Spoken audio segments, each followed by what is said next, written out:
Good evening and welcome. Last weekend, when news broke out of a 2-year-old being viciously attacked by a pack of stray dogs, it prompted an emotional response from the Fijian public. Resultantly, the nation is now beginning to have a serious discussion on stray dog regulation. What form should it take? And what's the most effective yet ethical way of dealing with such an issue? That's what we're discussing tonight on For the Record, and we have with us Ministry of Agriculture officials, Mr. Avinesh Dayal, Acting Director, Animal Health and Reproduction, and Ms. Surila Sharan, Agricultural Officer. And later on in the show, we'll also welcome guests from the SPCA, veterinarian Dr. Claire Houlihan and Mr. Shanil Narayan. Good evening, and thank you for being here tonight. First of all, what was the response from the Agricultural Ministry, from your department, when you heard of the 2-year-old being attacked? What was your initial response? Thank you, Ziad. I think it was a sad moment for us too, because for all the nation, I think it was a sad moment. Unfortunately, the girl was attacked by the dogs. And as you know, that this is the breeding season for dogs. We are expecting a lot of pack of dogs going around, and they tend to attack people if they are not happy with something. So basically for us, it was a sad moment, and we really feel for the family who has gone through this. Now, following this, the Prime Minister has called for the nation to band together and try to curb the stray dog population. Of course, there are many factors involved. One of them is what the Ministry of Agriculture can do with relevant stakeholders in terms of desexing and also trapping and baiting. Talk to us about this 8-week program. Thank you. Basically, after this incident, we have started to do an intensive program. Basically, this is an ongoing program. We do trapping program with city and town councils. But for this particular 8 weeks, we are going to have an intensive program. As you must have seen in the newspapers, it is published, and the whole program is there for us to see. And we are going to work accordingly. We are going to do cities 10 by 10 by cities and towns. So this includes basically creating awareness. So we are going to basically go to house, giving out leaflets and brochures, giving awareness to people. And secondly, we will be also providing licensing services. So most of the pet owners who don't have a license, we will be licensing at the same time. And also we'll be giving them time. If they want to come and pay their license later, we will give them time. And thirdly, we are going to do an intensive trapping campaign. So basically, we'll lay traps at night, and then all the stray dogs that we collect, we will take it back with us. And we are thinking of most probably rehoming them.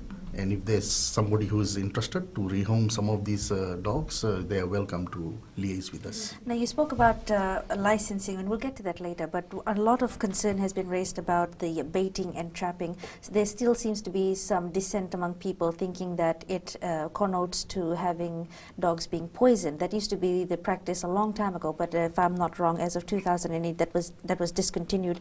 Ms. Sharan, talk to us about what exactly happens when a baiting or a trapping program takes place. Okay, for this trapping program, the word baiting is actually a meat that we put in the trap that attracts the dog, so that the dogs, the stray dogs, so they are attracted to that bait, and then they can, once they enter the cage, so they get trapped in. So it doesn't has any poison or anything that can harm or kill the dog. So that's exactly what mean by baiting, and we are not doing any poisoning.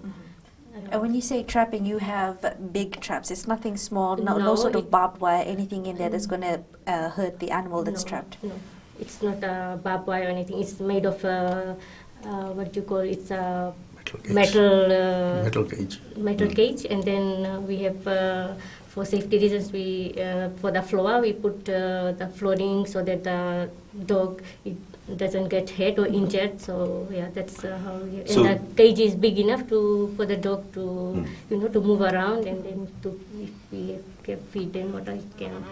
So the trapping program was actually rolled out earlier this week, on the 17th actually.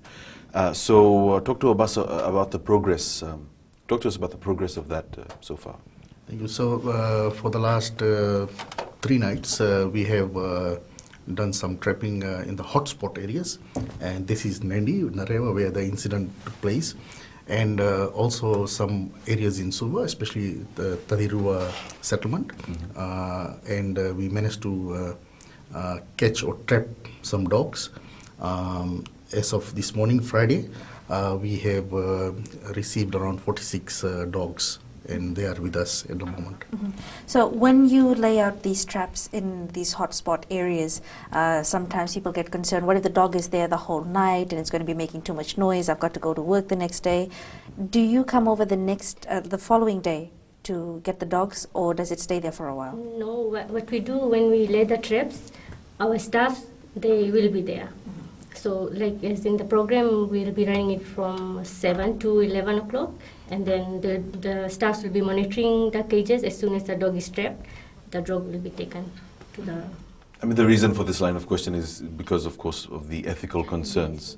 And you must have gotten some response from the public, some questions as to whether it would be done in an ethical manner or not, right?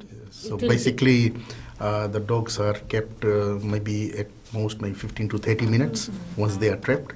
And then our team is on patrol. As soon as they see the dog is trapped, they load the dog and the trap together, and they take it to the pounds. Right. So when they're taken to the pound, they're kept there for how long? According to the legislation, they are supposed to be kept for 12 daylight hours, which means that night we catch, we have to keep it, and then the whole day, next day for the daylight, and then the following day, then we can make decision on the dog. So that's in the law. But if somebody comes in and the dog has license, no, we can release the dog. I suppose the next segment we should definitely discuss what happens when you take them over to desexing programs and what happens there. All of that right after the break.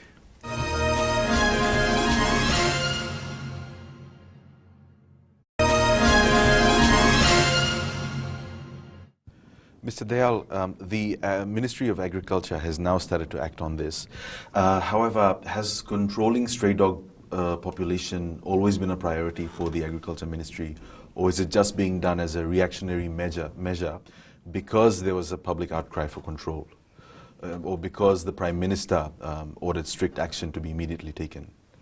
Thank you, Zia. I think I have stressed this before. This is an ongoing program. We do trappings with the cities and town councils. The good thing is the cities and councils have been doing it on weekly basis. But whenever there is a hotspot area and cities and councils needed our assistance, we were always there to assist in terms of personals, in terms of traps, and all the other resources. So it's not that this program was not being done. It was always there. Like I said, it was unfortunate that this incident has happened.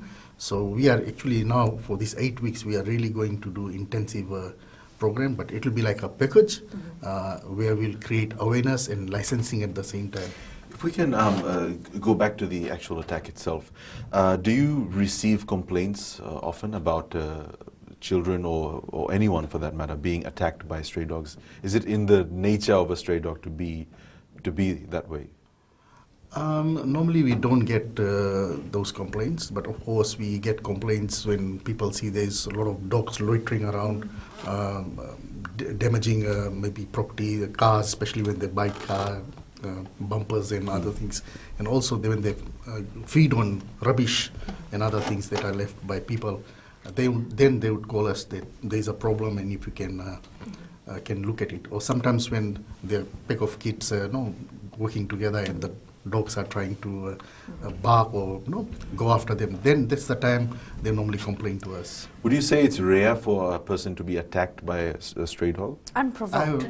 I would say, yeah, it's quite rare. We don't get often this kind of complaints. Now, of course, that particular aspect of an unprovoked attack is pretty much unheard of. There's always some sort of instigating factor, which we'll discuss later on. But bring it back to the desexing program, of course, with the dog trapping campaign that you've got going on. What if someone who is an animal enthusiast, and loves animals, starts saying, if someone catches a dog and maybe it's treated in an inhumane way that we don't know about. Maybe the dog is a little old but just needs a little bit of tender loving care to be brought back to its prime health, and maybe it might be put down. Does that happen, or do you just carry on with desexing?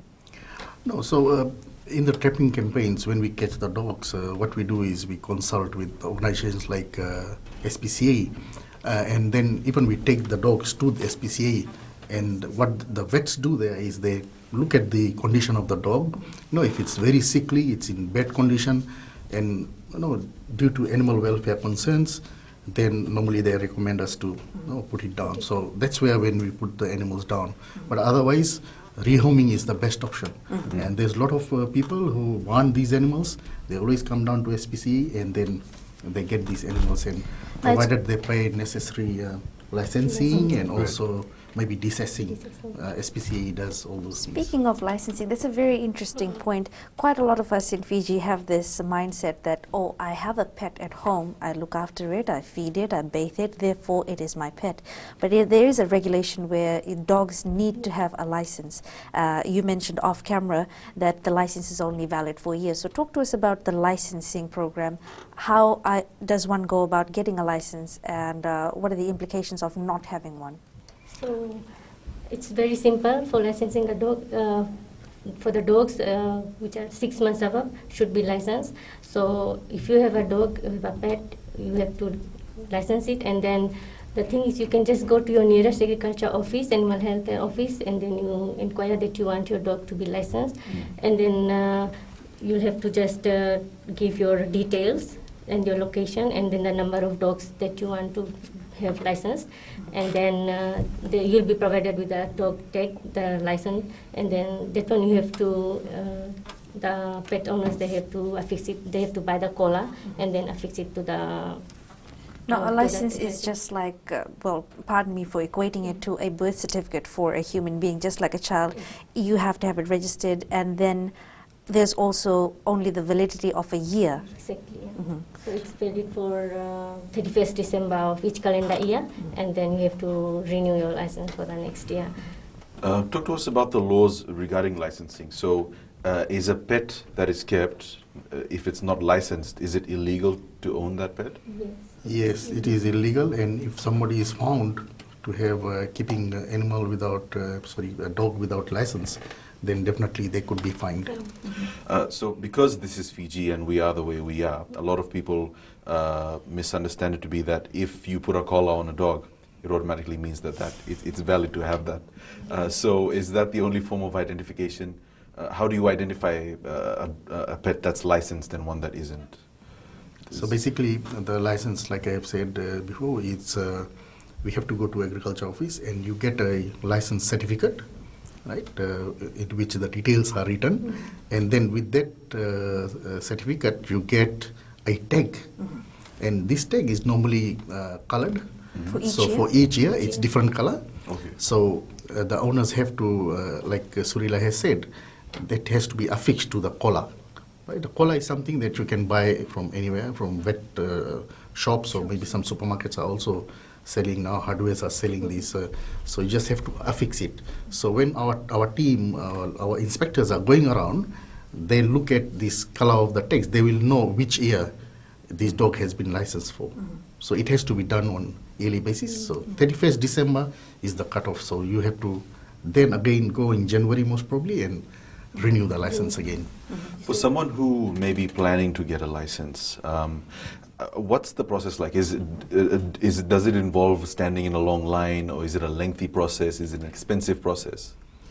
Not really. I have mentioned this, that throughout Fiji we have got agriculture office, and if you go into most of the agriculture office which is around in the main centers, you just have to tell them that you need a dog license, and you give all the details, and it should take you less than a minute. Okay. So basically you just get the tag and the license, and that's You it. actually don't have to bring your dog to that clinic. Just very quickly, in the course of this 8-week program that you're running, I have seen this firsthand. It's happened where a dog catcher comes around, a dog is trapped, and then once the dog catchers are taking the dog to the pound, someone will come up and claim ownership for that particular stray, claiming that it's their pet. What does one do in that particular situation if they haven't licensed the dog but they claim ownership of that dog? So these two options. One, we can fine for keeping an unlicensed dog. We can fine him. The other option is we can ask them to pay for license, and then we can release the dog. And then also we can, if we have desexing program, we can also desex those animals before we release. Mm-hmm. We'll have more for you right after the break.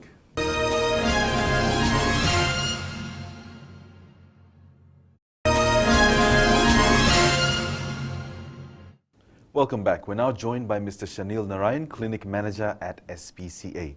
Welcome to For the Record, Mr. Narayan. Thank you. So we've spoken in earlier segments about how the Ministry of Agriculture is also working with the SPCA. Talk to us about the specifics of this relationship. How is the SPCA helping or assisting the Ministry of Agriculture in this stray dog campaign? So SPCA actually basically has been doing this over the years as well.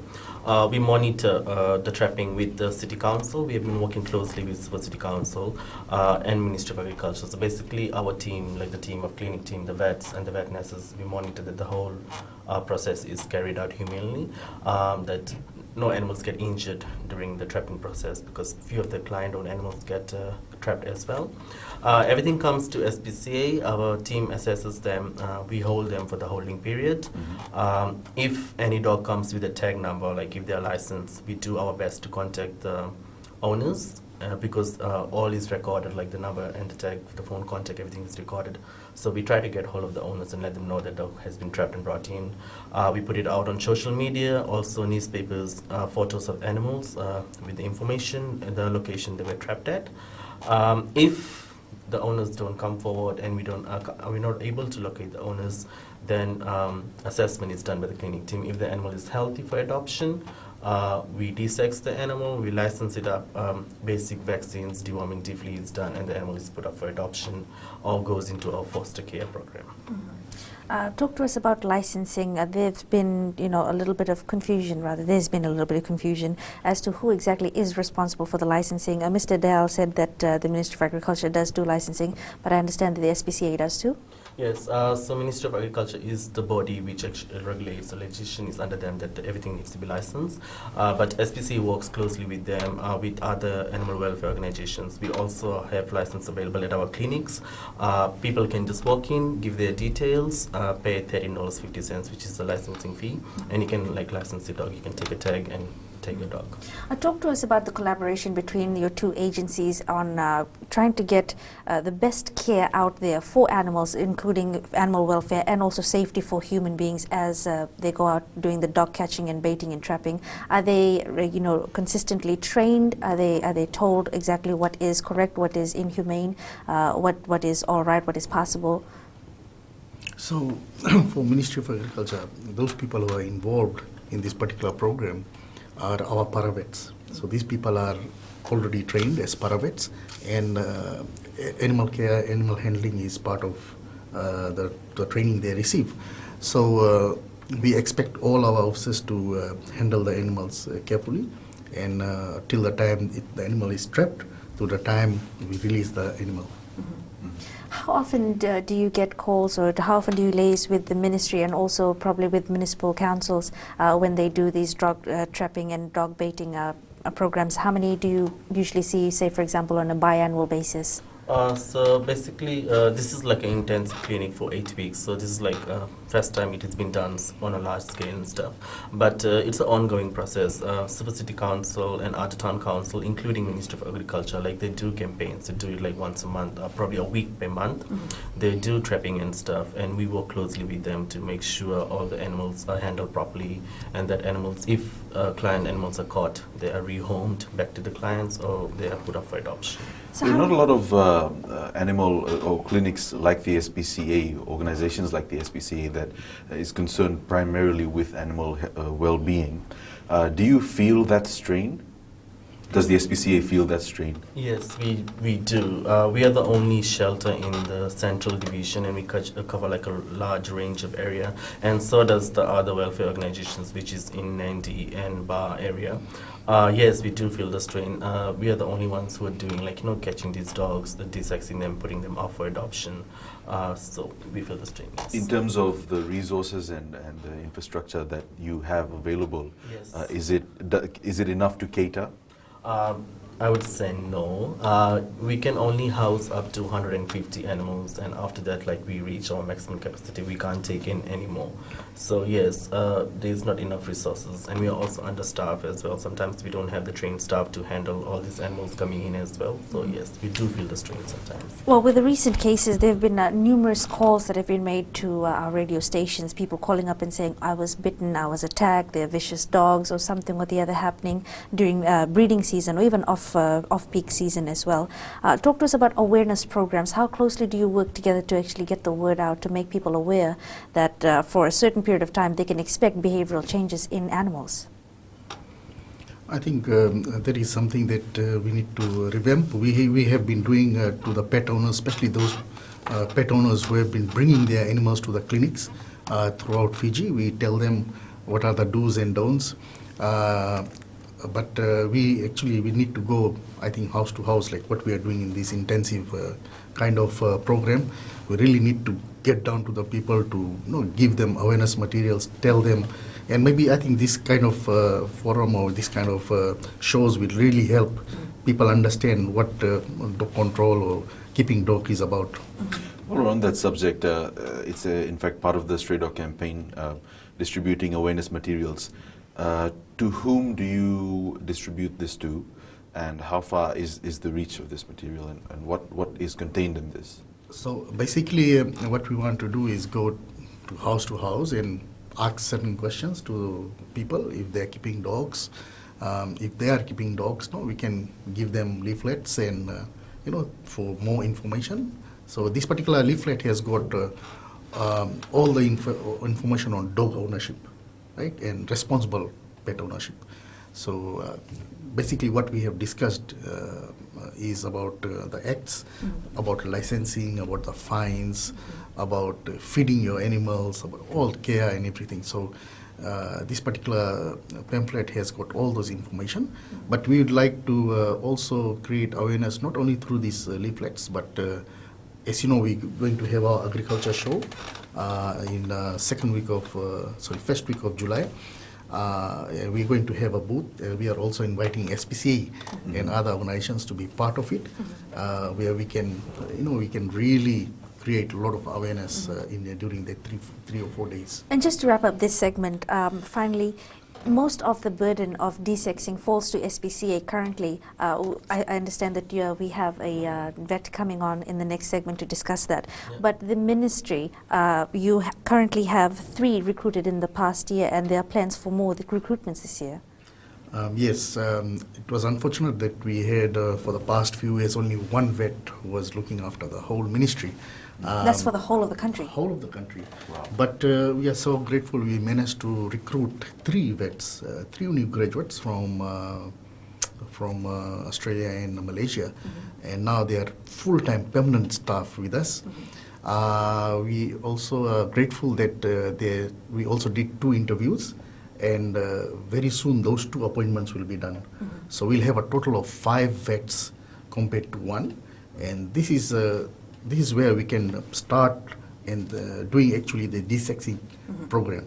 The good thing is also that in the new budget we had proposed some funding for desexing program. As we know that not everybody can afford to do a desexing program. So what we are trying to do under this program is to subsidize at least for drugs and chemicals that is used for desexing, so that those people who cannot afford will be able to have it desexed, have their animals dissected at a cheaper rate.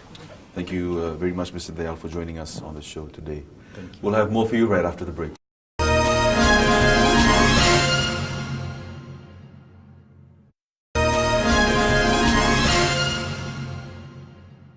Welcome back. We're now joined by Dr. Claire Houlihan of the SPCA. Welcome to For the Record. Thank you. you. It's a pleasure to have you here. In all of this that's happened in the past week, you must have been following the news stories and what's being said on social media. So with the stray dog issue, what is your main concern as a veterinarian? I think the main concern is that the rights of the stray dogs themselves. Just because it doesn't have an owner, I think it's important to realise that these animals are still sentient beings who do feel hunger, they feel pain and they feel fear. So it's important that we do provide water, shelter, food obviously, and that an environment where these animals do not have to be afraid of people, that people are going to throw stones at them or throw hot water on them.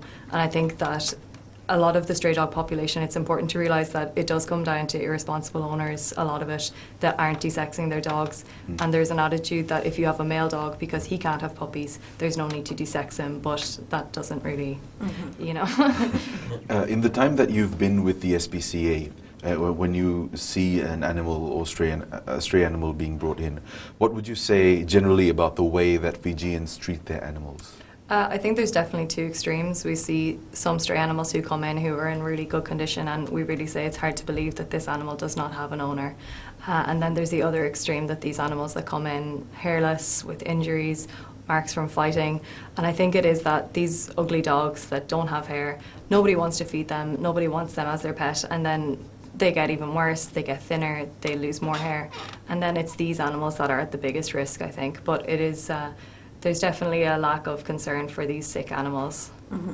Now, with what you've mentioned about some of the dogs being brought in that look healthy, of course we've mentioned this earlier on in the show about people not wanting to take ownership. They might feed it, they might look after it, but then when it comes to actually getting a license, actually saying that yes, it is my pet, I will take ownership of it, they're quite hesitant.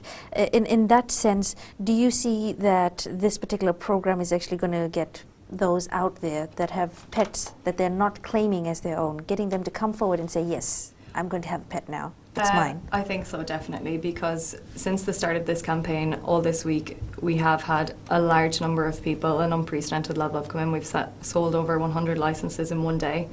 So people are taking responsibility for these animals that they're feeding, and they're deciding that they don't want to see these animals trapped and destroyed, so they are willing to put their name on the line and say this animal is now mine, so it is a good. So just talk to us about the process of desexing, because there's one for males, one for females, and neutering and spaying. What happens there? How intensive is it? So the operation for the female is a little bit more intense. It's a bigger surgery, but it's important to realise that they're routine surgeries. They're done every single day in SPCA, and they are relatively low risk, especially for younger animals.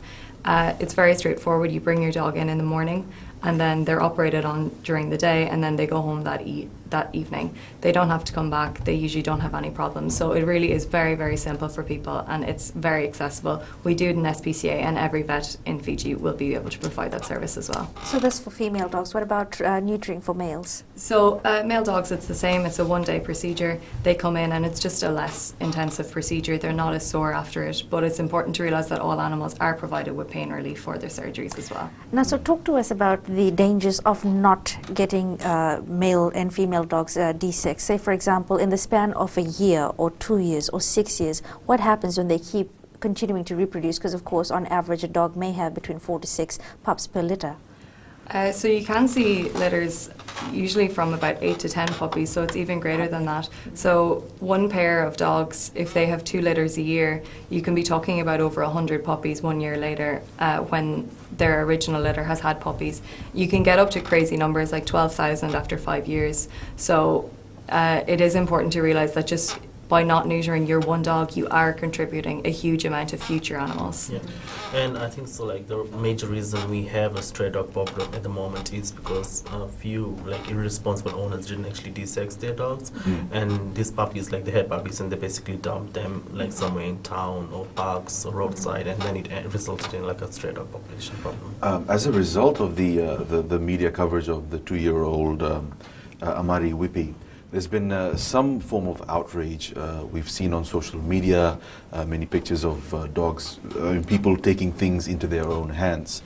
What would you say about that? Have you been monitoring the situation? Yes, we did get a few complaints. For the past 1 week, we did notice like our cruelty cases have gone up. We have received around 12 cases where people are basically knifing dogs, throwing sticks and stones and stuff. The only message we would like to give out to people is not to take things in their own hand. Contact the authorities, and the authorities will deal with it. Contact Ministry of Agriculture, or contact SPCA or any welfare organization near you, even the town councils, and launch a complaint. Actually, Ministry has a number which is 2273. You can actually call and make an official complaint with them, and they'll come in your area and then trap dogs and stuff. We were speaking with Mr. Dayal from the Ministry of Agriculture about the laws that we have regulating these things. In your personal experience and what you know of these laws, do you think that we need to make a change? Yes, definitely. The legislation is pretty old at the moment, and even the fines are not much. If your dog gets trapped and you want to get it released, you just have to pay like $50 for that release and pay a license, and you can take your dog. So SPCA has been working with stakeholders to make changes in the laws, and we have been working with Ministry of Agriculture as well. There will be few changes done later on this year, so our team is working with them at the moment, and there will be changes in the laws soon, definitely. So I did a little bit of background reading, and I found out that earlier on in February this year, the SPCA had launched the Communities Complaint in Legislation and Animal Welfare Program. What's it been like since then? Okay, so CLOSE was launched in Feb, and we did our major clinic in March. It was in media and everything. We did our close to 500 desexing, out of which the first week we did charge clients for it, and the second week the clinic was totally free. We did 2 clinics in Suku Park in Samambula, and we did a pilot project in Benga Island. Basically, the aim of CLO is to educate, reform, and enforce. So basically, desex animals, educate the people how to just take care of the animals, vaccinate, deworming, basic health care for animals. We are planning to do this like nation wide. So as the project which was done on Benga was pretty good. We had good results and stuff. So we were collecting data in Suva area, and we will probably implement and start doing it in Suva soon. We'll have more for you right after the break.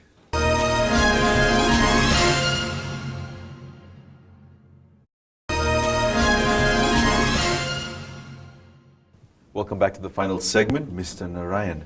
The Stray Dog campaign, what do you think will be the effectiveness of it? Do you think it will achieve its objectives? It will for short term, like you'll be able to tackle the problem for short term, but for long term, no, because basically if you trap the dog in the area, in next breeding season it will be filled up again. So for longer process, like for a long solution, SPCA has proposed to Ministry of Agriculture to do like trap, neuter and release. Basically trap the stray dogs, neuter them and then release them back in the same surrounding. People can feed them in that area, provide basic veterinary care, and coming years, probably 1 or 2 years time, we won't have a stray dog problem in Fiji. It has worked in other countries, studies have showed that, so it can easily work in Fiji. We are doing a proposal. We're writing it up with all the rest of the animal welfare organizations, and we will be proposing to this Ministry of Agriculture to look into this for longer term goals. And how do you think that an everyday person, someone who doesn't want to get involved but is still concerned, what can an ordinary person do right from their homes? Basically, awareness, education. You can be like, if people are interested, they can come down to SPCA, they can volunteer for us, you can make a donation, a contribution. Also, come and talk to us, and we'll let you know how you can help us out.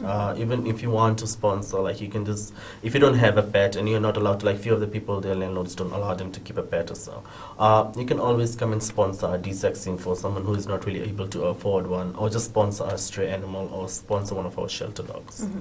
So, Doctor, talk to us about, animal welfare and also human empathy. Of course, sometimes we miss that. We just tend to take it for granted that, we're feeding it, we're just looking after it, it's fine, it's got a home, it's nice and warm, but getting that bond and creating that, empathetic feeling towards having any pet, or maybe even just strays out there, how do we go about getting to that level? So I think a lot of it is education. So we need to teach people that there is more requirements of an animal than just food and water. They do have emotional requirements, same as people do. So you definitely should try to form a bond with your animal, and then you will see that you have a better relationship with them, and you will see less behavioural problems like aggression and roaming. So we need to educate people about the other needs of an animal just beyond food and water. And this needs to be done from children right the way up to adults, because there is a lack of education about animal welfare in Fiji. So we've mentioned that this is the breeding season. Up till when does this go, and what are some of the, I suppose, key indicators of aggressive behavior that we need to look out for during breeding season? Well, it's important to realise that dogs do breed all year round. A dog will have 2 breeding seasons per year. We do see a spike in the breeding season around this time of the year, June to July, but we get boxes of puppies just left at our doorstep all year round, every week of the year. So it does happen all year round. A lot of behavioural signs that people are not aware of in dogs is that things like licking their lips, yawning, their hair standing up on the back of their head, that means the dog is on the defense and they may bite you. If they've already started growling at you or showing their teeth, you've probably let it get too far. So do not approach that dog, do not make eye contact with them, and just leave them alone. And I think that is the big thing. With stray animals, do not provoke them, and owned animals as well. Of course, do not provoke them, do not throw things at them, just feed them and let them go about their business. Very quickly, with the campaign lasting for a few months, what should a valid license holder know? What should a valid license holder do? If your dog, like, it goes missing or something, it's best to contact the relevant authorities. If anyone's dog is missing in this 8 weeks intensive clinic, they should contact Ministry of Agriculture, SPCA, or any other relevant authorities and try to locate their dogs. Also, try to keep your dogs within the compound. They have a license. It doesn't give you a freeway that you can just let your dogs run around the street and stuff. You still have to keep it within your boundaries, like a compound, if you have a fence compound. Yes, basically, if your dog goes missing, contact SPCA, contact Ministry of Agriculture and any welfare organizations. And just quickly, in the next few weeks that are coming up, do you think that the SPCA is adequately equipped with infrastructure, with vets as well, to be able to deal with the strays that might be coming in for desexing programs? Human resources? So we have 2 vets full-time in the SPCA, and we do get a steady stream of volunteer vets, which is good to desex animals. The big infrastructure that we do not have is capacity.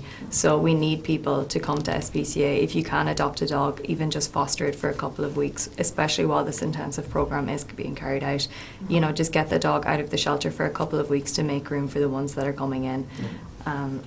And what if someone wants to assist as a volunteer? Does the SPCA take on volunteers? Yes, we do. So they can contact our office, and our office will let them know what, like, we have office work they can do. They can walk with dogs. We also have marketing and media teams, so they can, like, help out anywhere.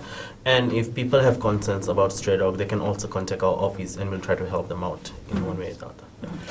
Any programs that you've got coming up?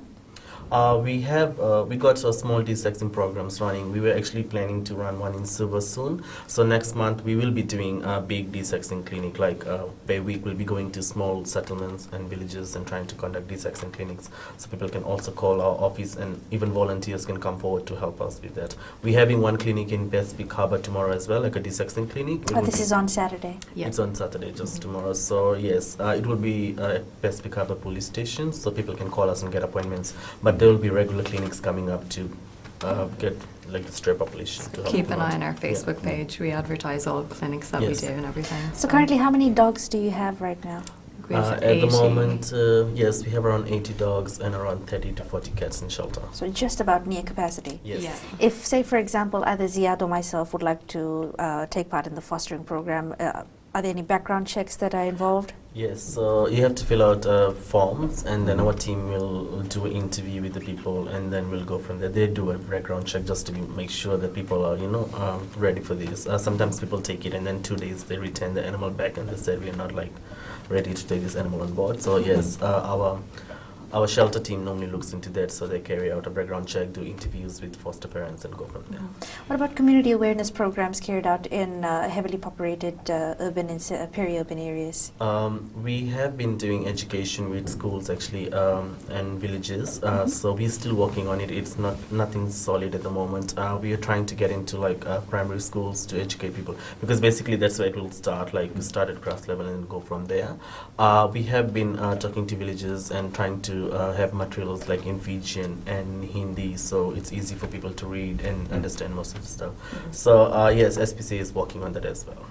So hopefully after tonight's episode, we might see the general public taking a more ethical approach towards controlling stray animal populations. But thank you so much for joining us this evening. Thank you. Thank you. And that's all we have for you tonight. Join us again next week. Good evening.